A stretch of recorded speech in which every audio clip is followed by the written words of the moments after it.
உள்ளது உள்ளபடியை வழங்குவதற்காக ஹேமா ராகேஷ். தமிழ்நாட்டில் மற்றும் மருத்துவக் கல்லூரிகள், பொறியியல் கல்லூரிகள், சட்டக்கல்லூரி, வேளாண்மை கல்லூரி மற்றும் பல கல்லூரிகள் இருக்கின்றது. இதில் ஆண்டுதோறும் பல லட்சம் மாணவர்கள் தங்கள் படிப்புகளை முடித்து வெளிவருகின்றனர்.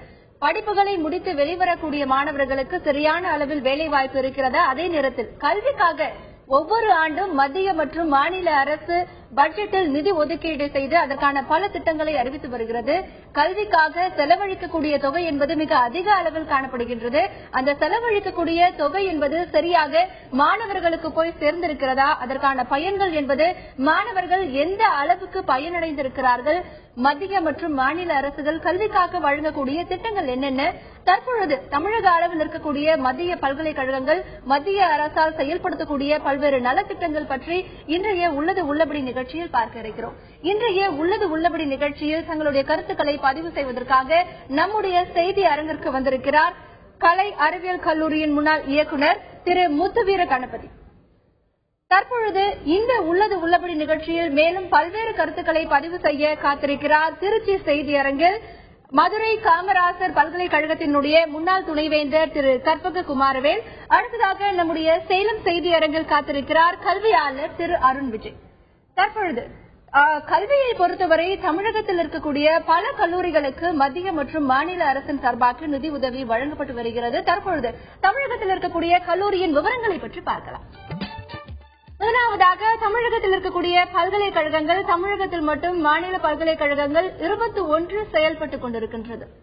அடுத்தபடியாக தமிழகத்தில் மத்திய பல்கலைக்கழகங்கள் 2 இருக்கின்றன. இதில் பல ஆயிரக்கணக்கான மாணவர்கள் பயின்று வருகின்றனர். மேலும் தமிழகத்தில் இருக்கக்கூடிய நிகர்நிலை பல்கலைக்கழகங்களின் எண்ணிக்கை 22. இதில் நம்முடைய மாநிலத்தைச் சேர்ந்தவர்கள் மட்டுமில்லாமல் பல மாநிலத்தைச் சேர்ந்த மாணவர்களும் இங்கு படித்து வருகின்றனர். அடுத்தபடியாக தமிழகத்தில் இருக்கக்கூடிய கல்லூரிகளின் எண்ணிக்கை, இதில் கலை அறிவியல் கல்லூரி மட்டும் 627 கல்லூரிகள் தமிழகம் முழுவதும் செயல்பட்டுக் கொண்டிருக்கின்றன. அடுத்தபடியாக தமிழகத்தில் இருக்கக்கூடிய என்ஜினியரிங் கல்லூரிகளின் எண்ணிக்கை 594. இதில் லட்சக்கணக்கான இடங்கள் இருக்கின்றன. இதிலும் பல மாணவர்கள் பயின்று கொண்டிருக்கின்றனர். மருத்துவக் கல்லூரியை பொறுத்தவரைக்கும் தமிழகத்தில் 36 மருத்துவக் கல்லூரிகள் இயங்கி வருகின்றன. அடுத்தபடியாக தமிழகத்தில் இருக்கக்கூடிய சட்ட கல்லூரிகளின் எண்ணிக்கை 13. இதிலும் பல ஆயிரக்கணக்கான மாணவர்கள் சட்டம் பயின்று வருகின்றனர். அடுத்ததாக தமிழகத்தில் இருக்கக்கூடிய வேளாண் கல்லூரிகளின் எண்ணிக்கை 9. பாலிடெக்னிக்குகள் 460 இடங்களில் கல்லூரிகளாக செயல்பட்டுக் கொண்டிருக்கின்றன. இதற்கு அடுத்தபடியாக பல்வேறு தொகுப்புகளை நாம் பார்க்க இருக்கிறோம். மேலும் தமிழகத்தை பொறுத்தவரை பல கல்லூரிகள் பல்வேறு மாணவர்கள் அங்கே பயின்று கொண்டிருக்கின்றனர். அவர்களுக்காக பல்வேறு திட்டங்கள் மத்திய அரசு சார்பாகவும் மாநில அரசு சார்பாகவும் அவர்களுக்கு செயல்பட்டுக் கொண்டிருக்கின்றது. அதே நேரத்தில் தமிழகத்தை பொறுத்தவரை உயர்கல்வி பயில்பவர்களின் எண்ணிக்கை என்பது மட்டும் சராசரியாக வளர்ந்த நாடுகளில் இருப்பதை போலவே 16% இருக்கிறது. தற்பொழுது திரு முத்துவீர கணபதி உங்ககிட்ட நான் கேட்கிறேன், தமிழகத்தில் இருக்கக்கூடிய என்ஜினியரிங் கல்லூரி அப்படின்னு பார்த்தா 597 இருக்கிறது. 600க்கும் மேற்பட்ட கலை அறிவியல் கல்லூரிகள் இருக்கிறது. இப்போ ஆண்டுதோறும் பல லட்சக்கணக்கான மாணவர்கள் கல்லூரியில தங்களுடைய படிப்பை முடிச்சுட்டு வெளிவராங்க. அவர்களுடைய கல்வித்தரம் என்பது எப்படி இருக்கு? நமது மாநிலத்தை பொறுத்தவரை உயர்கல்வித்துறை மிகவும் சிறப்பாக செயல்பட்டுக் கொண்டிருக்கிறது. இதற்கெல்லாம் போவதற்கு முன்னால் ஒரு நிமிடம் இதற்கு முன்னால் உள்ள நிலையை நான் விளக்கினால் தற்போது இருக்கக்கூடிய உயர்கல்வியினுடைய வளர்ச்சி உங்களுக்கு புரியும். தமிழகத்திலே 1965 பார்த்தீர்கள் என்று சொன்னால் சென்னை பல்கலைக்கழகம் மட்டும்தான் இருந்தது. பிறகு உயர்கல்விக்கு மாணவர்கள் அதிகமாக ஆர்வத்தோடு வந்து சேர முனைத்ததன் காரணமாக பல்வேறு பல்கலைக்கழகங்கள் மாநில அரசால் தோற்றுவிக்கப்பட்டது. மதுரை காமராஜர் பல்கலைக்கழகம், பாரதியார் பல்கலைக்கழகம் என்று பல பல்கலைக்கழகங்கள் தோற்றுவிட்டது. உயர்கல்வியிலே அப்போதெல்லாம் அவர்கள் சொல்லக்கூடிய குறை என்னவென்று சொன்னால், பெரிய பல்கலைக்கழகங்களாக இருக்கிறது, பாடத்திட்டங்களை அவர்களால் மாற்ற முடியவில்லை, பழைய பஞ்சாங்கத்தையே வைத்துக் கொண்டு மாணவர்களை தயார் செய்கிறார்கள். இது தற்போது உள்ள நிலைக்கு மாற்றத்திற்கு தகுந்த மாதிரி கல்வி நிலை இல்லை. ஆகவே பல பல்கலைக்கழகங்களை உருவாக்க வேண்டும் என்று உருவாக்கினார்கள். அவர்களுக்கு ஒரு அகடமிக் அட்டானமி கொடுக்கப்பட்டது. எங்கெங்கு நல்ல தரமான கல்வி இருக்கிறதோ அந்த கல்வியை உலகம் பூராவும் தேடி நமது பாடத்திட்டத்திலே அதை இணைத்து அதை நமது மாணவர்களுக்கு கொடுத்து அதன் மூலம் உயர்கல்வியிலே அவர்கள் பயனடைய வேண்டும் என்ற நோக்கத்தில் செய்யப்பட்டது. நான் கல்லூரி கல்வி இயக்குநராக 2002-2006 இருக்கும் பொழுது புரட்சி தலைவி அம்மா அவர்களுடைய அறிவுரைப்படி அட்டானமஸ் ஸ்டேட்டஸ் நிறைய கொடுக்கப்பட்டது. ஒவ்வொரு கல்லூரியுமே அட்டானமஸ் காலேஜாக மாற்றப்பட்டது. நான் இருக்கும்போது ஒரு 42 கல்லூரிகளுக்கு அட்டானமஸ் ஸ்டேட்டஸ் கொடுத்தோம். அட்டானமஸ் ஸ்டேட்டஸ் என்பது பல்கலைக்கழகத்தை சாராமல் அந்தந்த கல்லூரிகளே அவர்களுடைய பாடத்திட்டத்தை வகுத்து மாணவர்களுக்கு எது தேவையோ அதை கொடுத்து அவர்களுடைய தேர்வை அவர்களே நடத்தி பல்கலைக்கழகத்தின் பெயரிலே அவர்கள் அந்த பட்டத்தை வழங்குவார்கள். இன்றைக்கு இருக்கக்கூடிய சூழ்நிலையில இந்த நிகர்நிலை பல்கலைக்கழகங்கள் அப்படிங்கறது அதை பத்தி சொல்லிட்டு இருக்கீங்க. ஆனாலும் தமிழகத்தில் ஒரு நீதிமன்றம் ஒரு தீர்ப்பை வழங்கி இருக்கிறது. கிட்டத்தட்ட 10க்கும் மேற்பட்ட நிகர்நிலை பல்கலைக்கழகங்களில் அடிப்படை வசதிகள் என்பது மிக சரியாக இல்லை, தகுதி வாய்ந்த ஆசிரியர்கள் நியமனம் என்பது ஒரு துளி அளவும் இல்லை என்கின்ற ஒரு தீர்ப்பு வழங்கப்பட்டிருக்கிறது. இதை எப்படி பார்க்கிறீங்க? இது ஒரு தவறான கண்ணோட்டம் என்றுதான் நான் சொல்ல வேண்டும். நாங்கள் எல்லாம் படிக்கும் பொழுது, நீங்களும் படித்திருக்கும் போது உங்களுடைய ஆசிரியர்களுடைய திறமை உங்களுக்கு தெரியும், அவர்களுக்கு என்ன குவாலிபிகேஷன் இருந்தது என்பதும் தெரியும்.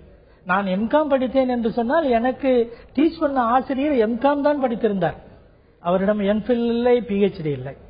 ஆனால் படிக்கக்கூடிய மாணவர்களுக்கு ஆப்டிடியூட் ஃபார் லேர்னிங் இருந்தது, படிக்க வேண்டும் என்ற ஆர்வம் இருந்தது, படித்து முன்னேற வேண்டும் என்ற ஆர்வம் இருந்தது. வகுப்பறைக்கு பின்னால் பாடங்களை தேட வேண்டும் என்று லைப்ரரிக்கு செல்வது, சிறந்த முறையிலே படிப்பது, தேர்வுக்கு தயார் செய்வது, இது போன்ற பழக்கங்கள் அன்று இருந்தது. ஆகவே மாணவர்களிடையே ஒரு உத்வேகம் இருந்தது, அதன் மூலம் சிறப்பாக இருந்தார்கள். தற்போது சொல்ல வேண்டும் என்று சொன்னால், புலவர் பட்டம் பெற்ற தமிழாசிரியர்களை பார்த்தீர்கள் என்றால் அவர்களை போற்றி வணங்கக்கூடிய அளவுக்கு திறமையானவர்களாக தொடர்ந்து பேசலாம். திரு முத்துவீர கணபதி, தமிழகத்தில் கல்வியின் தரம் என்பது மிக நன்றாக இருக்கிறது என்கின்ற கருத்து முன்வைக்கப்படுகிறது. மேலும் தமிழகத்தில் இருக்கக்கூடிய பல கல்லூரிகள், பல என்ஜினியரிங் கல்லூரிகள் இருக்கின்றன. அந்த என்ஜினியரிங் கல்லூரிகளில் மட்டும் பல லட்சம் மாணவர்கள் பயின்று கொண்டிருக்கிறார்கள். அவர்களினுடைய கல்வித்திறன் எப்படி இருக்கிறது என்பது குறித்து சேலத்தில் இருக்கும் திரு அருண் விஜய் அவர்களிடத்தில் கேட்கலாம். திரு அருண் விஜய், தமிழகத்தில் இருக்கக்கூடிய பொறியியல் கல்லூரி மாணவர்களுடைய சீட்ஸ் அப்படின்னு பார்த்தா 2.05 லட்சம் இடங்கள் இருக்கிறது. அதில் 80,700 இடங்கள் 2013ஆம் ஆண்டில் காலியாகவே காணப்படுகின்றன. தமிழகத்தை பொறுத்தவரை பொறியியல் கல்லூரிகளின் தரம் என்பது, அதில் பயிற்றுவிக்கக்கூடிய கல்வியின் தரம் என்பது எப்படி இருக்கிறது? கல்வி தரம் அப்படின்னு பாத்தீங்க அப்படின்னா, பொறியியல் கல்லூரியில புதிதாக நிறைய கல்லூரிகள் திறக்கப்பட்டிருக்கிறதுல பாத்தீங்க அப்படின்னா தரம் கம்மியா தான் இருக்கு. ஏன்னா அவங்க எல்லாம் இன்ஃப்ராஸ்ட்ரக்சர், ஃபேக்கல்டிஸ் இந்த மாதிரி எல்லாமே புதுசா ஸ்டார்ட் பண்ணி செட்டில் ஆகிறதுக்கு டைம் ஆயிட்டு இருக்கு. இன்னொரு விஷயம் பாத்தீங்க அப்படின்னா, நீங்க சொன்ன மாதிரி நிறைய சீட்டுகள் அங்க ஃபில் ஆகல, அதாவது பூர்த்தி செய்யப்படல. அப்ப என்னன்னா அவங்க ஒரு ப்ரொஜெக்ஷன், அதாவது இந்த வருஷம் இவ்வளவு பேர் சேருவாங்க, அடுத்த வருஷம் இவ்வளவு பேர் சேருவாங்க அப்படின்னு ஒரு கணக்கீடு பண்ணி தான் அவங்க நிறைய இன்வெஸ்ட்மெண்ட் பண்ணி நிறைய பேர் இந்த மாதிரி பொறியியல் கல்லூரிகள் பண்றாங்க. பட் அது நிறைய எண்ணிக்கை வர்றதுனால குவாலிட்டி ஆஃப் எஜுகேஷன் இன்ஜினியரிங் பொறுத்த வரைக்கும் பாத்தீங்கன்னா குறைஞ்சுதான் இருக்குன்னு நான் சொல்லுவேன். மீண்டும் திரும்ப திரும்ப நம்ம என்ன புரிஞ்சுக்கணும் அப்படின்னா, அந்த முக்கியமான இருக்கக்கூடிய அண்ணா யூனிவர்சிட்டி, அந்த டாப் இன்ஜினியரிங் கல்லூரிகள்ல தான் அதிக கிரேஸ் இருக்கு மாணவர்களுக்கு. ஏன்னா இப்ப அந்த இன்ஜினியரிங்கோட வெயிட்டேஜே குறைஞ்சிருச்சு. இவ்வளவு எண்ணிக்கை இருக்கிறதுனால எங்க வேணா இன்ஜினியரிங் போய் படிச்சுக்கலாம், ஏதோ ஒரு காலேஜ்ல படிச்சுக்கலாம் அப்படிங்கிற ஒரு கருத்தும் உள்ளாகிட்டு இருக்கு. மேலும் வேலை வாய்ப்பு அதிகமா இருக்கும் பட்சத்தில் தான் இந்த இன்ஜினியரிங்க்கு கிரேஸ் ஜாஸ்தி, அதுவும் இப்ப குறைஞ்சிட்டு இருக்கு. என்ன பொறுத்த வரைக்கும் என்னன்னா, கல்லூரிகள் அதிகமாக அதிகமாக அதோடைய தரம் குறைந்து கொண்டுதான் போயிட்டு இருக்கு. தொடர்ந்து பேசலாம் திரு அருண் விஜய். தற்பொழுது திருச்சி செய்தி அரங்கில் இருக்கும் திரு கற்பக குமாரவேல் அவர்களிடத்தில் பேசலாம். வணக்கம் சார். தமிழகத்தில் 21 மாநில பல்கலைக்கழகங்கள் செயல்படுகிறது, 2 மத்திய பல்கலைக்கழகங்கள் செயல்படுகிறது. மாநில பல்கலைக்கழகங்களில் பயிற்றுவிக்கப்படும் கல்வி முறைக்கும் மத்திய பல்கலைக்கழகங்களில் பயிற்றுவிக்கப்படும் கல்வி முறைக்கும் என்ன வேறுபாடுகள் இருக்கிறது? இதை பற்றி உங்களுடைய கருத்து? பயிற்றுவிக்கும் முறைகளை பொறுத்தவரையில் மத்திய பல்கலைக்கழகங்களுக்கும் மாநில பல்கலைக்கழகங்களுக்கும் எந்த ஒரு பெரிய மாற்றமும் இருக்காது. ஆனால் இந்த இன்ஃப்ராஸ்ட்ரக்சர் என்று சொல்லக்கூடிய அந்த உள்கட்டமைப்பு வசதிகள், அதில் தான் நாம் ஏகப்பட்ட வித்தியாசங்களை காணலாம். காரணம், மத்திய பல்கலைக்கழகங்கள் MHRD எனப்படுகின்ற அந்த மனிதவள மேம்பாட்டுத்துறையின் நேரடி கண்காணிப்பில், நேரடி நிதியுதவியில் அவைகள் அதிகமான நிதி உதவியை பெறுகின்றன. அதனால் அவைகள் தங்களுடைய அந்த துறைகளுக்கான அனைத்து வசதிகளையும் உட்கட்டமைப்பு வசதிகளையும் அவைகள் மிகச்சிறப்பாக செய்து கொள்ள முடிகின்றன. மாநில பல்கலைக்கழகங்கள் தரத்தில் எந்த வகையும் குறைந்ததல்ல. மாணவர்களுடைய அந்த ஆர்வம், மாணவர்களுடைய அந்த தரம், இவைகள் எந்த வகையிலும் மத்திய பல்கலைக்கழகங்களுக்கு குறைவானது அல்ல. அதே வசதியையும் அதே நிதி உதவியையும் மாநில பல்கலைக்கழகத்துக்கும் நாம் தந்தோம் என்றால் மாநில பல்கலைக்கழகங்கள் மத்திய பல்கலைக்கழகங்களை விட மிகச் சிறப்பாக நல்ல ஒரு பர்ஃபார்மன்ஸ் தரும் என்பது என்னுடைய கருத்து. தொடர்ந்து பேசலாம் திரு கற்பக குமாரவேல். தமிழகத்தை பொறுத்தவரை பல்வேறு கல்லூரிகள், பல்கலைக்கழகங்கள் இயங்கி வருகின்றன. தமிழகத்தில் இருக்கக்கூடிய உயர்கல்வி பயில்பவர்களின் எண்ணிக்கை சராசரியாக 16 இருக்கிறது. அதுவே இந்திய நாட்டை பொறுத்தவரை 11% இருக்கிறது. மத்திய அரசை பொறுத்தவரைக்கும் மத்திய பல்கலைக்கழகத்திற்கு பல்வேறு கட்டங்களாக நிதியும் ஒதுக்கப்பட்டு வருகிறது. போதுமான நிதியை பெற்று அந்த கல்லூரிகளுக்கான உள்கட்டமைப்பு வசதிகள் மற்றும் அந்த ஆசிரியர்கள் நியமனம் போன்றவற்றில் கவனம் செலுத்தி வருகிறது. மாநில பல்கலைக்கழகத்திலும் இதேபோன்ற ஒரு நிதியை வழங்கப்பட்டால் இன்னும் கூடுதலான ஒரு கல்வியின் தரத்தை கொடுக்க முடியும் என்கின்ற கருத்து முன்வைக்கப்படுகிறது. தமிழகத்தில் இருக்கக்கூடிய கல்லூரிகள், அதில் மத்திய மாநில அரசுகள் செயல்படுத்தி வரும் திட்டங்கள் மற்றும் அவற்றில் கல்லூரிகளுக்கு ஒதுக்கக்கூடிய நிதி, கல்லூரிகளில் இருக்கக்கூடிய உள்கட்டமைப்பு வசதிகள் மற்றும் மாணவர்களின் நிலை எப்படி இருக்கிறது என்பது குறித்து தான் பார்த்துக் கொண்டிருக்கிறோம். தற்பொழுது தமிழகத்தில் பல கல்லூரிகள் இருந்தாலும் கல்வியை பொறுத்தவரை பல்வேறு பிரச்சனைகளை பல கல்லூரிகள் சந்திக்கின்றன. கல்வியில் சந்திக்கக்கூடிய பிரதான பிரச்சனைகள் என்னவென்பதை பார்க்கலாம். கல்வியை பொறுத்தவரை பல்வேறு பிரதான பிரச்சனைகள் சந்திக்கப்படுகிறது. இதில் முதல் பிரச்சனையாக கல்வியை மாநில பட்டியலில் சேர்க்க வேண்டும் என்கின்ற கோரிக்கை பல ஆண்டுகளாகவே கேட்கப்பட்டு வருகிறது. அடுத்ததாக கல்வியில் இருக்கக்கூடிய மிக பிரதானமான பிரச்சனை, கல்வி கடன் வழங்குவதில் வங்கிகள் அலட்சியம் காட்டுவதால் பல்வேறு மாணவர்கள் பாதிப்படைகின்றனர் என்கின்ற கருத்தும் மாணவர்கள் மத்தியில் நிலவுகிறது. இதற்கு அடுத்தபடியாக போதிய அளவு மத்திய கல்லூரிகள் இல்லாதது மிகப்பெரிய பிரச்சனையாக மாணவர்களிடத்தில் பார்க்கப்படுகிறது. அதற்கு அடுத்தபடியாக கல்வி வளர்ச்சிக்கு கூடுதல் நிதி ஒதுக்க வேண்டும், அதே வேளையில் உயர்கல்வியில் தமிழ் வழி கல்வியை கொண்டு வர வேண்டும் என்கின்ற கோரிக்கையும் மாணவர்கள் மத்தியில் இருக்கிறது. இதற்கு அடுத்தபடியாக ஆசிரியர் தகுதி தேர்வில் பல்வேறு பிரச்சனைகள் தொடர்கின்றன. இதை நிரந்தரமாக தீர்க்க வேண்டும். அதே நேரத்தில் ஸ்லெட், நெட், டெட் தேர்வுகளுக்கு பயிற்சி வகுப்புகளும் வேண்டும் என்கின்ற கோரிக்கையும் பல மாணவர்களிடத்தில் இருக்கிறது. மேலும் இதுபோன்ற பல்வேறு பிரதான பிரச்சனைகளை இன்று கல்வி பயிலக்கூடிய மாணவர்கள் சந்திக்கின்றனர். ஏனென்றால் வாழ்க்கையில் மிக அத்தியாவசியமாக தேவைப்படும் இந்த கல்வியில் இப்படிப்பட்ட பல்வேறு பிரச்சனைகள் இருப்பது ஒரு மிகப்பெரிய பாதிப்பையும் பின்னடைவையும் ஏற்படுத்தும் என்பது சமூக ஆர்வலர்களின் கருத்தாகவே இருக்கிறது. இந்த பிரச்சனைகள் குறித்து திரு முத்துவேறு கணபதி அவர்களிடத்தில் கேட்கலாம். சார், இப்போ கல்வியை மாநில பட்டியலில் சேர்க்க வேண்டும் அப்படிங்கிற கோரிக்கை மாணவர்களிடத்தில் மட்டுமல்லாமல் பல அரசியல் கட்சிகளும் இந்த கோரிக்கையை வலியுறுத்தி வருகின்றன. இதில் என்னதான் பிரச்சனை? இப்பொழுது மாநில மற்றும் மத்திய பட்டியலில் இருப்பதால் என்ன விதமான பிரச்சனைகள், இதை மாநில பட்டியலில் சேர்ப்பதால் என்ன விதமான நன்மைகள் கிடைக்கும்? இவர்கள் தமிழ்நாடு என்பது இந்தியாவில் இருக்கிறது. தமிழ்நாடு ஒரு தனி நாடு கிடையாது, இது இந்தியாவில் இருக்கிறது. இந்திய அரசாங்கம், நம்முடைய மத்திய அரசு என்பது நமது அரசு. ஆகவே அந்த பட்டியலில் இருக்கிறதா, இந்த பட்டியலில் இருக்கிறதா, இதில் இருக்க வேண்டுமா, அதில் இருக்க வேண்டுமா என்கின்ற வாதமெல்லாம் அரசியல் வாதமே தவிர வேறு எந்த வாதமும் கிடையாது. உதாரணமாக சொல்ல போக வேண்டும் என்றால் NCTA என்ற அமைப்பு இருக்கிறது, AICTE என்ற அமைப்பு இருக்கிறது. இவர்கள் எல்லாம் இந்த பிஎட் கல்லூரி, அடுத்தது இன்ஜினியரிங் கல்லூரிக்கு அவர்கள் தான் அனுமதி தருகிறார்கள். மத்திய அரசு அனுமதி தருகிறது. மாநில அரசுக்கு இதில் தலையிட உரிமை இல்லை என்று அவர்கள் சொல்லுகிறார்கள். ஒரு பிஎட் கல்லூரி இங்கு ஆரம்பிக்கப்படுகிறது என்றால் அரசு அதற்கு அனுமதி கொடுக்கிறது.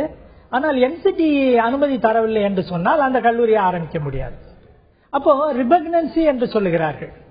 மாநிலத்திற்கும் மத்திய அரசுக்கும் ஏதாவது மாறுபாடு ஏற்பட்டால் மத்திய அரசினுடைய நிலைதான் அங்கே உயர்வாக இருக்கும், மாநில அரசினுடைய நிலை பின்தள்ளப்படும்.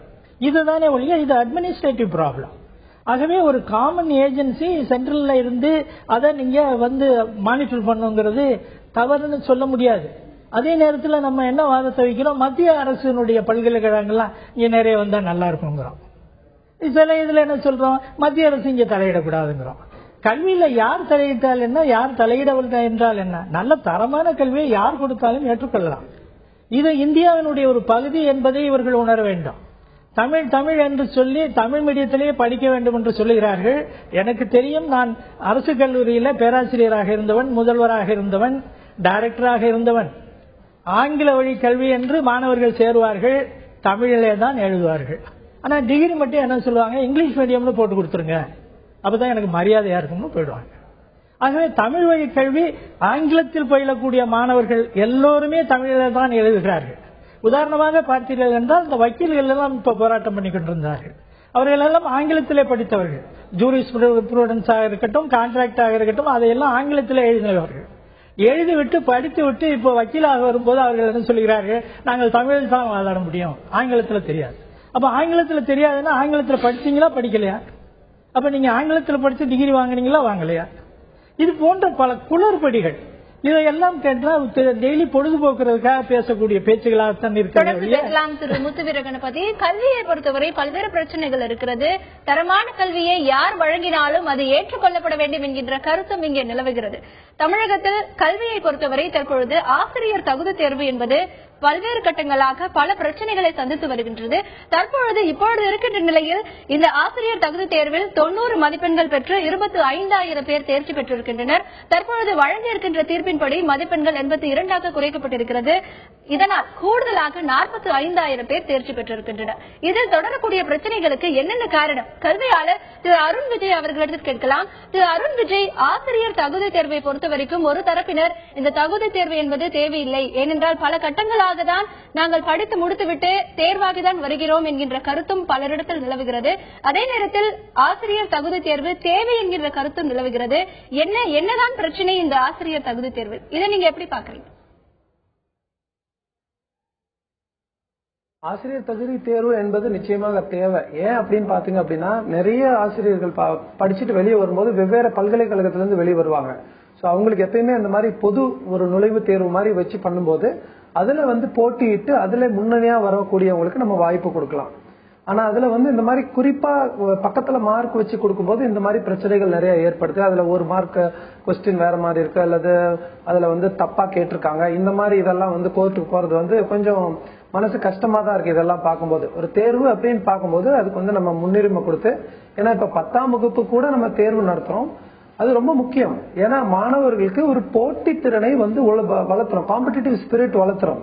ஏன்னா நம்ம எல்லாருக்குமே தெரியும், 10வது முடிக்கிறோம், சில பேர் பாலிடெக்னிக் போயிடுறாங்க, 12வது முடிக்கிறோம், அதுக்கப்புறம் வெவ்வேறு பிரான்சஸ், ஒரு இன்ஜினியரிங்கோ அல்லது மருத்துவமோ இந்த மாதிரி பிரிஞ்சு போயிடுறாங்க.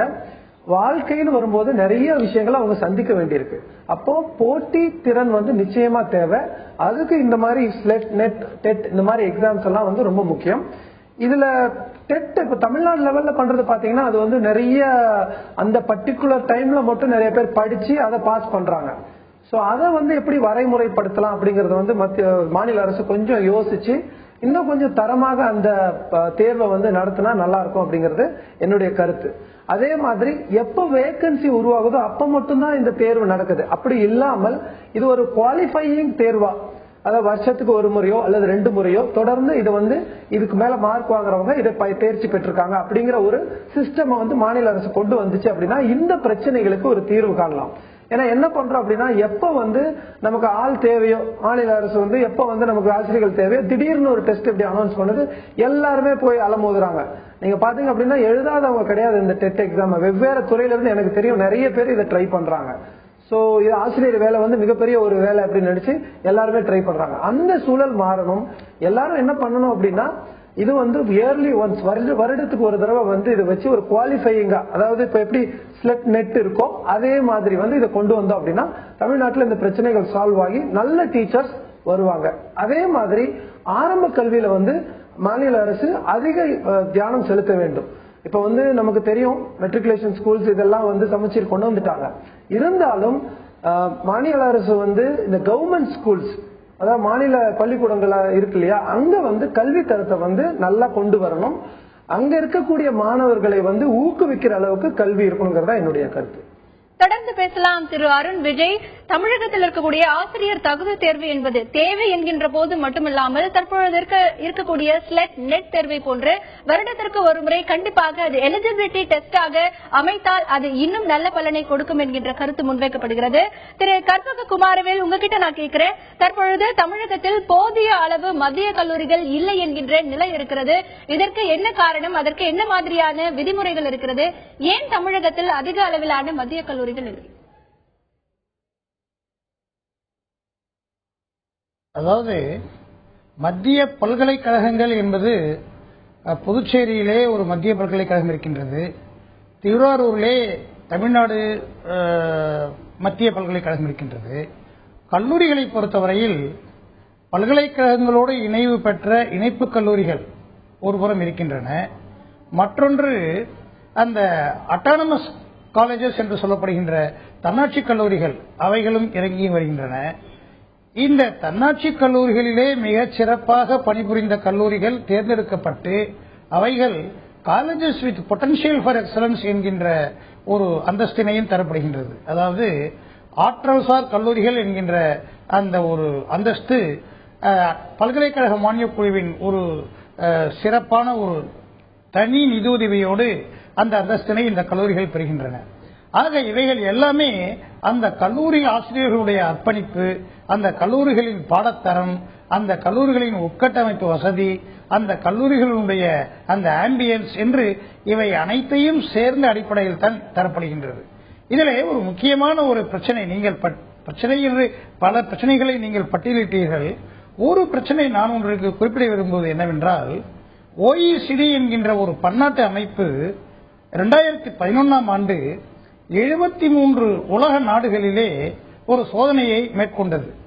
International reading test, international arithmetic test, பன்னாட்டு படிப்பு சோதனை, பன்னாட்டு கணித சோதனை. இந்த 73 நாடுகளிலே 72வது அந்தஸ்தினை தான் நம்முடைய நாட்டு மாணவர்களால் பெற முடிந்தது. அதாவது கீழிருந்து முதல். இது மிகவும் ஒரு சோகமான ஒரு துயரமான ஒரு உண்மையாகும். இதுல இன்னும் ஒரு துயரமான உண்மை என்னவென்றால், இந்தியாவிலே பங்கெடுத்துக் கொண்ட மாநிலங்கள் 2, அதில் ஒரு மாநிலம் தமிழ்நாடு என்பது. ஆக இவற்றை கல்லூரிகளுக்கு நாம் என்ன நிதி உதவி வழங்குகின்றோம் என்பதை விட இந்த மாணவர்களுடைய இந்த கல்வி தரத்தை நாம் உயர்த்துவதற்கு என்ன செய்கிறோம்? இந்த உட்கட்டமைப்பு வசதிகளும் நிதி வசதிகளும் மட்டுமே இந்த மாணவர்களுடைய கல்வி தரத்தை உறுதி செய்து விடாது. ஆக இந்த கல்வி என்கின்றது பார்த்தால் ஆரம்ப கல்வி, இடைநிலை கல்வி, மேல்நிலை கல்வி, கல்லூரி கல்வி, பல்கலைக்கழக கல்வி, இவைகள் எல்லாமே இணைந்த ஒரு கூட்டு முயற்சி தான். ஆக அடித்தளம் சிறப்பாக இருக்க வேண்டும். இந்தியாவை பொறுத்தவரையில் நான் வலியுறுத்த விரும்புவது என்னவென்றால், அந்த ஆரம்ப கல்வி ஸ்திரத்தன்மை தரப்பட வேண்டும். அதாவது 1 கிலோமீட்டருக்கு ஒரு பள்ளி என்கின்ற அந்த கோத்தாரி கல்வி குழுவின் பரிந்துரை சிறப்பாக அமுலாக்கப்பட்டது. ஆனால் அதே சமயம் அவற்றின் தரம், எண்ணிக்கை இருக்கும் அளவிற்கு அவற்றுடைய தரம் மேம்படுத்தப்பட வேண்டும். சர்வ சிக்ஷா அபியான் வந்தது. இப்படி பல திட்டங்கள் இருந்தும் கூட இந்த ஆரம்ப கல்வி, இது என்ன ஒரு முக்கியமான பாயிண்ட் என்னென்றால், அந்த ஆரம்ப கல்வி உயர்நிலை கல்விகளிலே இந்த மாணவர்களுடைய அந்த தேர்ச்சி விகிதம், அனைத்து மாணவர்களுக்கும் நாம் இந்த தேர்ச்சியை கொடுத்து விடுகின்றோம். அதனால் முதலிலே அவர்கள் இந்த 10ஆம் வகுப்பில் தான் ஒரு பொது தேர்வை அவர்கள் சந்திக்கின்றார்கள். ஆக இப்படி முதலாக ஒரு பொதுத் தேர்வு 10வது வகுப்பிலே, பிறகு 12வது வகுப்பிலே என்று பார்க்கும் பொழுது இந்த டைல்யூட்டான ஒரு ஸ்டாண்டர்டோடு தான் இந்த கல்லூரிகளுக்கு மாணவர்கள் வருகின்றார்கள். எனவே இந்த ஆரம்ப கல்வி முதலே இடைநிலை கல்வியிலிருந்து உயர்நிலை கல்வியிலிருந்து அனைத்து ஆல் ஸ்டேஜஸ், அனைத்து நிலைகளிலும் இந்த கல்வியின் தரமானது ஸ்திரப்படுத்த வேண்டும் என்பது மிக மிக முக்கியமான பிரச்சனையாகும். தொடர்ந்து பேசலாம் திரு கற்பக குமாரவேல். தமிழகத்தில் மட்டுமில்லாமல் பல இடங்களில் கல்வியை பொறுத்தவரை ஆரம்ப கல்வியிலிருந்து பல தரப்பட்ட இடைநிலை கல்வி, தொழிற்கல்வி, பல்கலைக்கழக கல்வி என அனைத்தும் ஒருங்கிணைக்கப்பட்டால் மட்டுமே மிக சிறந்த கல்வியை கொடுக்க முடியும். அதே நேரத்தில் ஒரு கல்லூரியின் உள்கட்டமைப்பு வசதி என்பதை விட அந்த கல்லூரி கொடுக்கக்கூடிய கல்வியின் தரம் என்பது மேம்பட்டிருந்தால் மட்டுமே அந்த மாணவனின் வாழ்க்கை மிக எளிதாக இருக்கும் என்கின்ற கருத்தும் இங்கே முன்வைக்கப்படுகிறது. மற்றும் கல்வி சம்பந்தமாக பல பிரச்சனைகள் இங்கே சந்திக்கப்படுகிறது. இதில் குறிப்பாக வங்கி கடன் என்பது மிகப்பெரிய பிரதான பிரச்சனையாக மாணவர்களிடத்தில் இருக்கிறது. தமிழகத்தில் மட்டும் 2012ஆம் ஆண்டு 14,554 கோடி ரூபாய் கல்வி கடனாக கொடுக்கப்பட்டு தமிழகம் முதலிடம் வகிக்கிறது. ஆனாலும் கூட தமிழகத்தின் பல இடங்களில் வங்கிகள் கடன் வழங்குவதில் பல்வேறு சிக்கல்களை இருக்கின்றன என்று மாணவர்கள் தரப்பில் சொல்லப்படுகிறது. திரு முத்துவீர கணபதி, இப்போ தமிழகத்தில் வங்கி கடன் கொடுப்பதில், அதுவும் மாணவர்களுக்கு கல்வி கடன் கொடுப்பதில் முதலிடம் அப்படின்னு சொன்னாலும் கூட பல இடங்களில் பல்வேறு சிக்கல்கள் இருக்கு. இப்போ சில மாதங்களுக்கு முன்னால் தேனியில் இருக்கக்கூடிய ஒரு வங்கியில் மாணவர்கள் கல்வி கடனை கட்ட தவறியதற்காக நாணயம் தவறியவர்கள் அப்படின்னு அவர்களுடைய புகைப்படங்கள் எல்லாம் போட்டாங்க. அது மிகப்பெரிய செய்தியாக வெளிவந்தது. இப்போ இந்த கல்வி கடன் பெறுவதில் மாணவர்கள் சந்திக்கக்கூடிய பிரச்சனைகள் என்ன, வங்கிகள் ஏன் இவ்வாறு நடந்து கொள்கின்றன? அது வங்கியினுடைய ஒரு தனிப்பட்ட தவறு. இது போன்று மாணவர்களை அவமானப்படுத்துவது என்பது வங்கிகள் செய்யக்கூடிய செயல் இல்லை. என்னை பொறுத்தவரை நான் ஆர்ட்ஸ் அண்ட் சயின்ஸ் காலேஜில் டைரக்டரா இருந்ததுனால நமது ஆர்ட்ஸ் அண்ட் சயின்ஸ் காலேஜில் மாணவர்களுக்கு இலவச கல்வி வழங்கப்படும். ஆகவே இவர்கள் கல்வி கடன் என்கின்ற நிலைக்கு அவர்கள் தள்ளப்படுவதில்லை. அதே செல்ஃப் பைனான்சிங் காலேஜஸ் இருக்கு, ஆர்ட்ஸ் அண்ட் சயின்ஸ் காலேஜஸ், அவர்கள் கல்வி கடனுக்காக செல்கிறார்கள். கல்வி கடனுக்கு என்று சில ப்ரொசீஜர் இருக்கிறது. அந்த முதல்வர் அவருக்கு உத்தரவாதம் கொடுத்தால், கையொப்பமிட்டால் அந்த அப்ளிகேஷனை அவர்கள் ப்ராசஸ் செய்து அவர்கள் கொடுத்து விடுகிறார்கள். இந்த கல்வி கடனில் அவர்கள் வேலைக்கு சென்றால் மட்டும்தான் அந்த பணத்தை அவர்களிடமிருந்து வசூலிக்க வேண்டும் என்கின்ற ஒரு விதி கூட இருக்கிறது. படித்துவிட்டு வேலை இல்லாமல் இருப்பவர் எப்படி பணத்தை கட்டுவார்? அது முடியாது. ஆகவே வங்கி மேலாளர்கள் தங்களுடைய இன்ஜினிட்டியை பயன்படுத்தி ஒரு மனிதாபிமானத்தோடு அவர்கள் நடந்துவிட வேண்டும். எங்கோ சிலர் தவறு செய்வதனால் இது எல்லோரையுமே பாதிக்கிறது. வங்கி மேலாளர்களை பார்த்தீர்கள் என்றால் பெரும் பெரும் பணக்காரர்களுடைய கடனை எல்லாம் பேட் டெட்ஸ் என்று எழுதி விடுவார்கள்.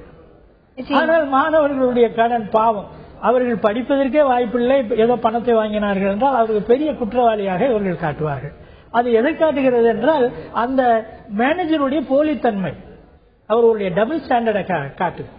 இது தவறு, முழுக்க முழுக்க தவறு.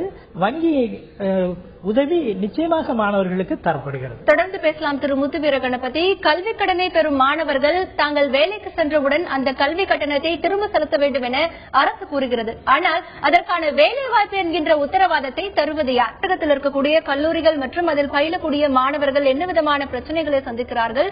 மத்திய மாநில அரசுகள் கல்விக்காக எவ்வளவு நிதி ஒதுக்குகிறது? அது எந்தெந்த திட்டங்களுக்காக ஒதுக்கப்படுகிறது?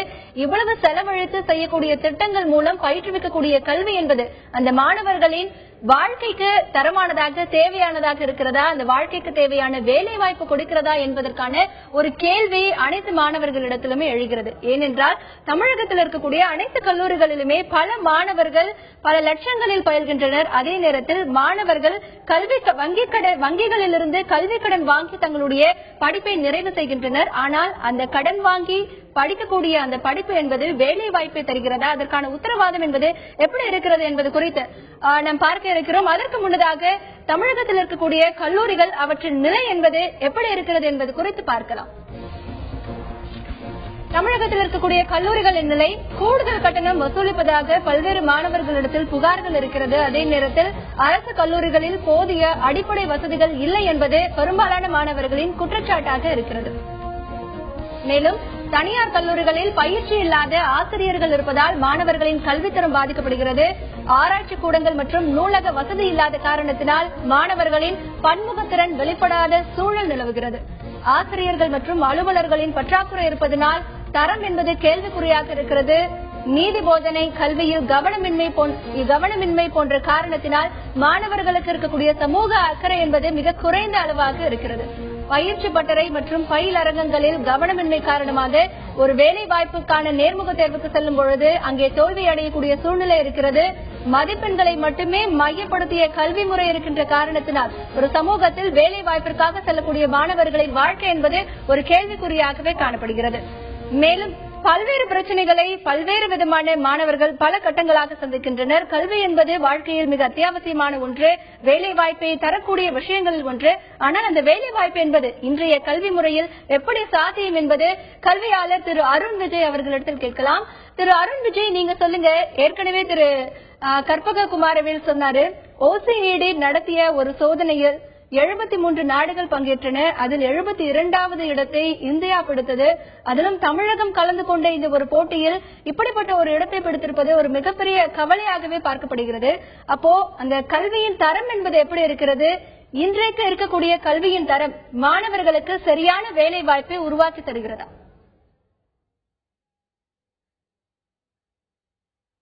அருமையாக குமாரவேல் அவர்கள் சொல்லியிருந்தார்கள். அவங்க பேசும்போது முதல்ல என்ன பாத்தீங்க அப்படின்னா, இந்த குழந்தைகள் எந்த மாதிரி ஒரு கல்வி முறையில அப்படியே வந்துட்டு இருக்காங்க அப்படின்னு பாத்தீங்கன்னா, ஒரு 5வது 6வது 7வது படிக்கும் போது பாத்தீங்கன்னா ஒரு மாணவன் கிட்ட இல்ல மாணவி கிட்ட கேட்கும் போது நீ என்ன ஆகணும் அப்படின்னா, நான் ஒரு கலெக்டர் ஆகணும், ஒரு IPS ஆபீசர் ஆகணும், இல்ல ஆர்மில சேரணும், அல்ல ஒரு பைலட் ஆகணும், இல்ல ஒரு விஞ்ஞானி சயின்டிஸ்ட் ஆகணும், இல்ல ஒரு டீச்சர் ஆகணும். இந்த மாதிரி விதவிதமா அவங்க கற்பனையோட இருப்பாங்க. ஆனா உண்மையா சொல்லணும் அப்படின்னு பார்த்தா, இந்த 9ஆம் வகுப்பு வரும் பொழுது தமிழ்நாட்டில் இருக்கக்கூடிய குறிப்பிட்ட நான் அந்த சூழலை சொல்றேன், எல்லாருமே அதாவது பள்ளிக்கூடங்கள் ஆகட்டும் அல்லது ஈவன் மாநில அரசாகட்டும் எல்லாருமே எதை முக்கியத்துவம் கொடுக்குது அப்படின்னா, அந்த 10ஆம் வகுப்பு தேர்வை தான் முக்கியத்துவம் கொடுக்குது. அப்ப என்ன ஆகுது அப்படின்னா, அவங்க எல்லாருமே அந்த மதிப்பெண்கள் 10ஆம் வகுப்பில் எவ்வளவு மதிப்பெண்கள் எடுத்த அப்படிங்கிற கேள்விதான் எல்லாரும் கேட்கிறோம் ஆக்சுவலா. சோ அதுல அவங்களுடைய போக்கஸ் போயிடுது. அதே மாதிரி இன்னொரு விஷயம் என்னன்னா, இந்த 10ஆம் வகுப்பு வர்ற வரைக்கும் அவங்க கல்வி முறையை எப்படி பயில்கிறார்கள். நான் அடிக்கடி சொல்லுவேன், இப்போ இங்க கூட நான் சேலம்ல சொல்லிட்டு இருக்கேன், ரீட் அண்ட் ரைட் மெத்தடாலஜில தான் இருக்கு. அதாவது ரீட் அண்ட் ரைட்னா என்ன, புத்தகத்தில் இருப்பதை படித்து விட்டு அதை பரீட்சையில போய் நம்ம அப்படியே எழுதுறோம் ஆக்சுவலா. சோ சம்டைம்ஸ் இதை மக்கிங் இல்ல வாந்தி எடுக்கிறது அப்படின்ட்டு வாமிட்டிங் அப்படின்னு சொல்லுவோம். புத்தகத்தில் இருக்கிறது அப்படியே எழுதுறதுங்கிறது ஒரு பெரிய, அதுல என்ன ஒரு பெரிய விஷயம் இருக்குங்கிறது எனக்கு தெரியல.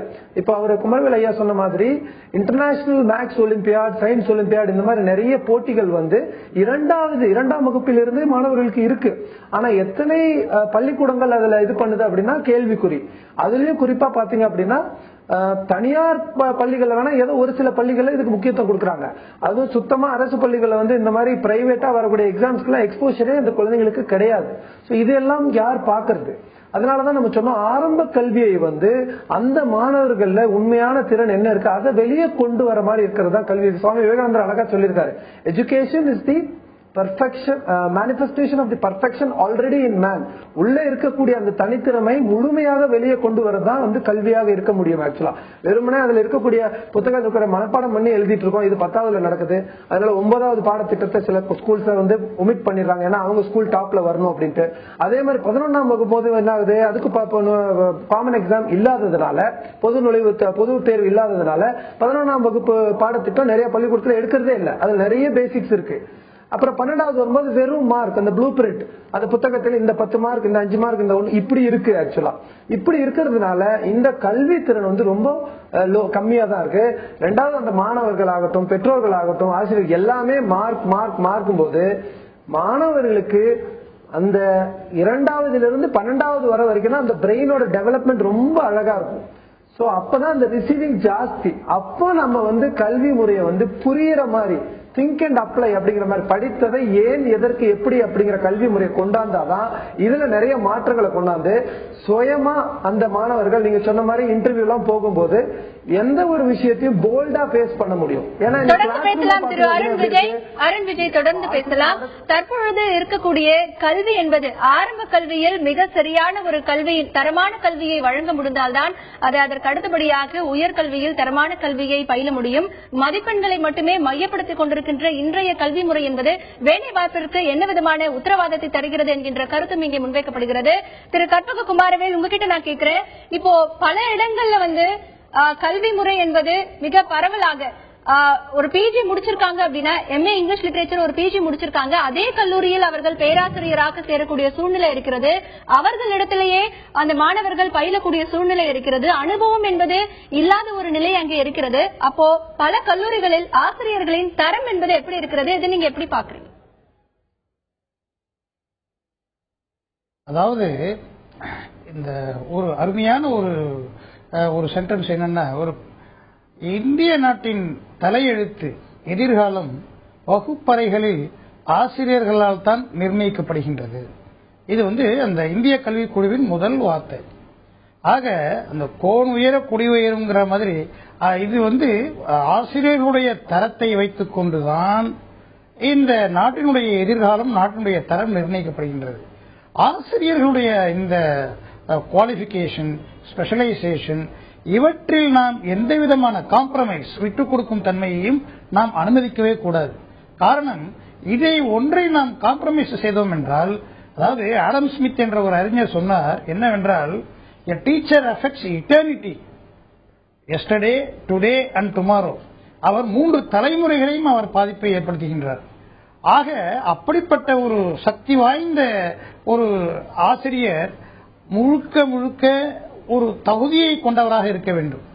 அந்த பாடத்தினை கற்பிப்பதற்கு தேவையான தனித்திறன், அந்த ஸ்பெஷலைசேஷன் கொண்டவராக இருக்க வேண்டும். எல்லாவற்றிற்கும் மேலாக அதில் பயிற்சி பெற்றவராக இருக்க வேண்டும். அதாவது எப்படி ஒரு மருத்துவர், ஒரு doctor trained doctor, qualified doctor இருந்தால்தான் அந்த நோயாளி அவனுடைய வாழ்க்கை எந்த அளவிற்கு அது பாதுகாக்கப்படுகின்றதோ, அதே போல ஒரு ஆசிரியருடைய கல்வி தகுதி, அந்த பயிற்சி, இவைகளெல்லாம் சரியாக இருந்தால்தான் மாணவர்களுடைய எதிர்காலமும் நம்முடைய சமுதாயத்தின் எதிர்காலமும் பாதுகாக்கப்படும். அந்த வகையிலே இந்த ஒரு கல்லூரியிலே தற்பொழுது இருக்கக்கூடிய பல சூழ்நிலைகளில் கல்வி என்பது வியாபாரமாகிவிட்டது. அதையும் தாண்டி ஒரு கல்வி என்பது மனிதனுக்கு வாழ்க்கையை கற்றுத்தருகிறது. அந்த வாழ்க்கை என்பது கல்லூரி படிப்பை முடித்தவுடன் ஒரு மாணவன் சமூகத்தை எதிர்கொள்ளும் பொழுது அவனுக்கு தேவையான அனுபவங்கள் என்னென்ன, அவனுக்கு தேவையான விஷயங்கள் என்னென்ன என்பது குறித்துதான் இன்றைய கல்வி முறை இருக்க வேண்டுமே தவிர, மதிப்பெண்களை மையப்படுத்திய கல்வி முறை என்பது அந்த மாணவனின் வாழ்க்கைக்கு ஒரு போதுமானதாக இருக்க முடியாது என்கின்ற கருத்து பல்வேறு இடங்களில் முன்வைக்கப்படுகிறது. திரு முத்துவேர கணபதி, உங்ககிட்ட நான் கேட்கிறேன், இன்னைக்கு இருக்கக்கூடிய கல்வி என்பது மதிப்பெண்களை மையப்படுத்தி இருக்கிறது. ஆரம்ப கல்வி நிலையிலிருந்து அப்படித்தான் ஆரம்பிக்கப்படுகிறது. அதே நேரத்தில் இன்றைக்கு இருக்கக்கூடிய கல்லூரிகள்ல மாணவர்களிடத்தில் மதிப்பெண்களை தவிர்த்து மாணவர்களின் பன்முக திறமையை வளர்த்துக் கொள்ளக்கூடிய ஆராய்ச்சி கூடங்களோ அல்லது தனியான ஒரு பயிற்சி வகுப்புகளோ, இந்த எக்ஸ்ட்ரா கரிக்குலர் ஆக்டிவிட்டி ஸ்கில்ஸ் அதெல்லாம் வளர்த்துக் கொள்ளக்கூடிய வாய்ப்புகள் என்பது ரொம்ப குறைவாகவே தான் இருக்கிறது. அப்படி இருக்கும் பொழுது இதை மாணவர்கள் வளர்த்துக் கொள்ள மத்திய மாநில அரசுகள் என்ன செய்யணும்னு நினைக்கிறீங்க? அதாவது பேராசிரியர்கள் தற்போது குறிப்பிட்ட மாதிரி ஆரம்ப கல்வியிலிருந்தே ஒரு மாற்றத்தை ஏற்படுத்த வேண்டும். தற்போது என்ன செய்தார்கள் என்று சொன்னால், சமச்சீர் கல்வி என்று சொல்லி கிராமத்தில் இருக்கக்கூடிய மாணவர்கள் எல்லாம் படிக்க முடியவில்லை இந்த சிலபஸை. ஆகவே அந்த சிலபஸை கொஞ்சம் டைல்யூட் பண்ணலாம். நகர்ப்புறத்தில் இருக்கக்கூடிய மாணவர்கள் மட்டும் நன்றாக படிக்கிறார்கள், கிராமப்புறத்தில் இருக்கக்கூடிய மாணவர்கள் சரியாக படிக்க முடியவில்லை. ஆகவே சமச்சீர் கல்வியை கொண்டு வாருங்கள் என்று சொன்னார்கள். 2011 புரட்சித் தலைவி அம்மா அவர்கள் முதலமைச்சரான உடனே இந்த சமச்சீர் கல்வி என்பது தரத்தில் குறைவாக தென்படுகிறது, ஆகவே இதில் மாற்றம் தேவை என்று சொல்லி 2 மாதமாக ஒரு கமிட்டியை அமைத்து அந்த கல்வியினுடைய தரத்தை உயர்த்துவதற்கான ஒரு வாய்ப்பை அவர்கள் பயன்படுத்த நினைத்தார்கள். ஆனால் இவர்கள் எல்லாம் என்ன செய்தார்கள் என்றால், கோர்ட்டுக்கு சென்று அதை தடுத்து அதை நிறுத்திவிட்டார்கள். தற்போது யார் அந்த சமச்சீர் கல்வி வேண்டும் என்று சொன்னார்களோ அவர்களே சொல்லுகிறார்கள், இது கொஞ்சம் இம்ப்ரூவ் பண்ணணும், இது தரம் இல்லை. ஆகவே இது அரசியலாக்கப்படுகிறது. கல்வியில பாத்தீங்கன்னா தமிழ்நாட்டில் அரசியல் ஏப்ரல் மாசத்துல அரசியல் உள்ள போந்துடும். இந்த ஜூன்ல அட்மிஷன் முடிகிற வரைக்கும் அரசியல்வாதிகள் தான் கல்வியை பத்தி பேசிட்டு இருப்பாங்க, மாணவர்களோ ஆசிரியர்களோ இதை பத்தி பேசவே மாட்டாங்க. ஆக இந்த சூழ்நிலை இருக்கிறதுனால நான் என்ன சொல்கிறேன் என்று சொன்னால், எனக்கு தெரிந்து 10வது வகுப்பு வரை பார்த்தீர்கள் என்று சொன்னால் சென்ட்ரல் போர்டில் படிப்பார்கள். 11வது வகுப்புல கொண்டு போய் ஸ்டேட் போர்ட்ல போடுவாங்க.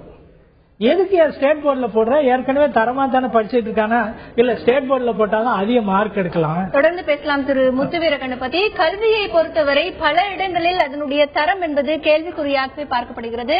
ஆரம்ப நிலையிலிருந்து உயர்கல்வி வரை தரமான கல்வி மட்டுமல்லாமல் மாணவர்களுக்கு தேவையான அனைத்து பயிற்சிகளையுமே கொடுத்தால் மட்டுமே வேலை வாய்ப்பு என்பது மிக சாத்தியமானதாக இருக்கிறது.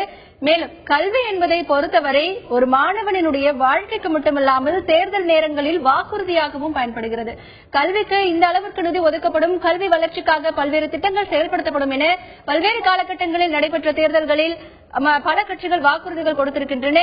கடந்த சட்டமன்ற மற்றும் நாடாளுமன்ற தேர்தல்களில் என்னென்ன கட்சிகள் கல்விக்காக என்னென்ன வாக்குறுதிகள் கொடுத்திருந்தன என்பது குறித்த விவரங்களை பார்க்கலாம்.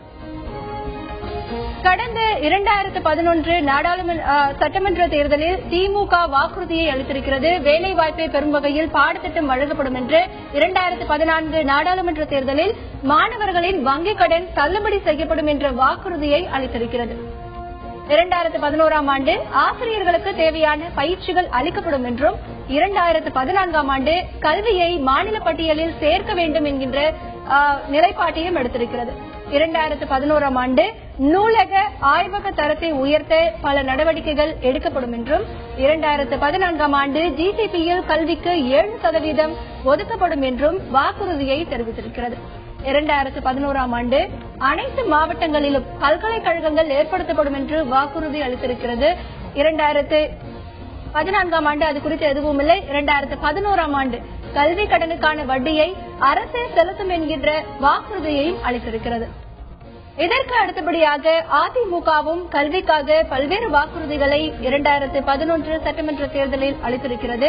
தமிழகத்தில் உயர்கல்வியை உயிர்ப்பிக்க 12 அம்ச திட்டங்கள் கொண்டுவரப்படும் என்ற வாக்குறுதி அளிக்கப்பட்டிருக்கிறது. 2014ஆம் ஆண்டு கல்லூரிகளின் உள்கட்டமைப்பு வசதிக்கு நிதி ஒதுக்கப்படும் என்று வாக்குறுதி வழங்கப்பட்டிருக்கிறது. 2011ஆம் ஆண்டு மாணவர்களின் தனித்திறமை மற்றும் அறிவுசார் வளர்ச்சிக் கழகம் ஏற்படுத்தப்படும் என்கின்ற வாக்குறுதி கொடுக்கப்பட்டிருக்கிறது. 2014ஆம் ஆண்டு காலி பணியிடங்களை நிரப்ப நடவடிக்கை எடுக்கப்படும் என்று வாக்குறுதி வழங்கப்பட்டிருக்கிறது. 2011ஆம் ஆண்டு அனைத்து மாணவர்களுக்கும் இலவச லேப்டாப் கம்ப்யூட்டர் வழங்கப்படும் என்ற வாக்குறுதியும் வழங்கப்பட்டிருக்கிறது. இதற்கு பல்வேறு வாக்குறுதிகள் பல கட்சிகளால் சட்டமன்ற தேர்தல் மற்றும் நாடாளுமன்ற தேர்தலில் வழங்கப்பட்டிருக்கிறது. இந்த தேர்தல் வாக்குறுதி குறித்து பல மாணவர்கள் என்ன நினைக்கிறார்கள், இந்த வாக்குறுதி என்பது எந்த அளவிற்கு நடைமுறை சாத்தியங்கள் இருக்கின்றன, இந்த வாக்குறுதிகள் எல்லாம் நிறைவேற்றப்பட்டிருக்கிறதா என்பது குறித்த பல கேள்விகள் முன்னோக்கி இருக்கிறது. தற்பொழுது திரு முத்துவேல் கணபதி, இப்போ கடந்த தேர்தலில் பல்வேறு வாக்குறுதிகள் கொடுக்கப்பட்டிருக்கிறது. இதுல பிரதானமா மாணவர்களுக்காக பல்வேறு திட்டங்கள் உருவாக்கப்பட்டிருக்கின்றன. இந்த வாக்குறுதி என்பது நிறைவேற்றப்பட்டிருக்கு. வாக்குறுதிகளை ஓரளவுக்கு அவர்கள் நிறைவேற்றத்தான் செய்கிறார்கள். ஏற்கனவே நான் தொடர்ந்த ஒரு சின்ன குறிப்பை தொடர விரும்புகிறேன். இந்த 11வது வகுப்பிலே இவர்கள் கொண்டு வந்து ஸ்டேட் போர்டில் சேர்த்து மார்க்கை அதிகமாக எடுத்து இன்ஜினியரிங் மெடிக்கல் அட்மிஷன் வாங்குவதற்காக இந்த வேலைகளை செய்கிறார்கள். ஆனால் மத்திய தொகுப்பிலே பார்த்தீர்கள் என்று சொன்னால் 15% இடங்கள் என்ட்ரன்ஸ் எக்ஸாமினேஷன் மூலமாக நடத்தப்பட்டு அவர்கள் நமது கல்லூரிகளிலே மெடிக்கல் காலேஜா இருந்தாலும் அண்ணா பல்கலைக்கழகமா இருந்தாலும் அங்க வந்து படிக்கிறார்கள். அங்க பாத்தீங்கன்னா என்ட்ரன்ஸ் எக்ஸாம். இப்போ கர்நாடகாவில் பாத்தீங்கன்னா என்ட்ரன்ஸ் எக்ஸாம். இந்த என்ட்ரன்ஸ் எக்ஸாம்ங்கிறது ஒரு நல்ல முறை. இந்த மார்க் 199 199.5 இதெல்லாம் தேவையே இல்லை. 60% மார்க் இருந்தால் அவர்கள் எலிஜிபிள் ஃபார் அட்மிஷன். அவர்கள் என்ட்ரன்ஸ் எக்ஸாமினேஷனுக்கு போக வேண்டாம். அதிலே அவர்களுக்கு என்ன ஆப்டிடியூட் இருக்கிறதோ, அவர்களுக்கு அதில் ஆர்வம் இருந்தால் அதிலே அவர்கள் வந்து விடுவார்கள். இப்போ இடம் இருக்காங்க. ஒரு சின்ன விஷயம், இதன் மூலமாக இந்த பெற்றோர்கள் எல்லாம் தூக்கிட்டு மாணவர்களை கூட்டிட்டு அலையிறாங்க பாருங்க. மார்க்குன்னு இது நின்று போயிடும். மார்க்கு தேவையில்லை. 60% மார்க் இருக்கா, உனக்கு ஆப்டிடியூட் இருக்கா, இன்ஜினியரிங்ல ஆர்வம் இருக்கா, மெடிக்கல்ல ஆர்வம் இருக்கா, என்ட்ரன்ஸ் எக்ஸாம் நல்லா தயார் பண்ணு, ஐஐடி தயார் பண்ற மாதிரி தயார் பண்ணிட்டு உள்ள போ. அதை விட்டுட்டு எதுக்கு 199 இங்க இருந்து பாத்தீங்கன்னா கொண்டு போய் ராசிபுரத்துல போடுறாங்க. சென்னையில இருக்கக்கூடிய பெரிய தொழிலதிபர்கள் ராசிபுரம் கல்லூரியில கொண்டு சேர்க்கிறாங்க. ஒரே ஒரு இது, ராசிபுரம் பாத்தீங்கன்னா ஒரு வில்லேஜ், கிராமப்புறம். அந்த கிராமப்புறத்துல போய் நகர்ப்புறத்து மாணவர் படிக்கிறாரு. இவங்க என்ன சொல்றாங்க, கிராமப்புறத்துக்கு ஒரு கோட்டா கொடு, அப்படின்னா ராசிபுரத்துல படிச்சவங்களுக்கு எல்லாத்துக்கும் கோட்டா கொடுங்க. இது என்னங்க இது? என்ட்ரன்ஸ் எக்ஸாம கொண்டு வாங்க, ஆல் இண்டியா லெவல்ல கொண்டு வாங்க, சிபிஎஸ்இ சிலபஸ காமனா எல்லாத்தையும் கொண்டு வாங்க, அதை தமிழ்ல கொண்டு வாங்க, இத மொத்தமா படிங்க. நீங்கள் சொல்வது போல கல்வி முறை என்பது 60% மட்டும் இருந்தால் போதும், மாணவர்கள் அதை பயிலக்கூடிய ஆர்வம் இருந்தால் போதும் என்ஜினியரிங் படிக்கலாம் என்கின்ற ஒரு கருத்து இங்கே முன்வைக்கப்படுகிறது. அதே நேரத்தில் இங்கே மாணவர்கள் என்பது முதல் தலைமுறை வாக்காளர்களாக பார்க்கப்படுகின்றனர். என்றால் இன்றைய இளைய சமுதாயத்தில் இருக்கக்கூடிய மாணவர்கள் என்பது அவர்களுக்கு தேவையான வசதிகள் என்பது எப்படி இருக்கிறது, கல்வியில் பயிலக்கூடிய அந்த சாத்தியங்கள், வேலை வாய்ப்பை கொடுக்கக்கூடிய இந்த சாத்தியங்கள் எப்படி இருக்கிறது, இதற்காக அரசு, தமிழக அரசு மற்றும் மத்திய அரசு என்ன விதமான உதவிகளை செய்திருக்கிறது என்று பார்க்க தொடங்கி இருக்கிறார்கள். மதிப்பெண்களை மையப்படுத்திய கல்வி முறை என்பதை விட மாணவர்களின் கல்வியின் தரத்தை உயர்த்தவும், அதே போல மாணவர்கள் இந்த சமூகத்தை எதிர்நோக்கும் பொழுது அவர்களுக்கான தேவையான அனுபவங்களை கொடுக்கவும், வேலை வாய்ப்பை ஏற்படுத்தவும் அதற்கு தகுந்த மாதிரியான கல்வி முறை தேவை என்பதுதான் ஒட்டுமொத்த மாணவர்களும் ஒட்டுமொத்த சமூக ஆர்வலர்களும் தங்களுடைய கருத்தை பதிவு செய்திருக்கின்றனர். இந்த நிகழ்ச்சியில் பங்கேற்ற திரு முத்துவீர கணபதி மற்றும் திரு அருண் விஜய் மற்றும் திரு கற்பக குமாரவேல் ஆகியோருக்கு நன்றி. மீண்டும் ஒரு உள்ளது உள்ளபடி நிகழ்ச்சியில் சந்திக்கலாம். வணக்கம்.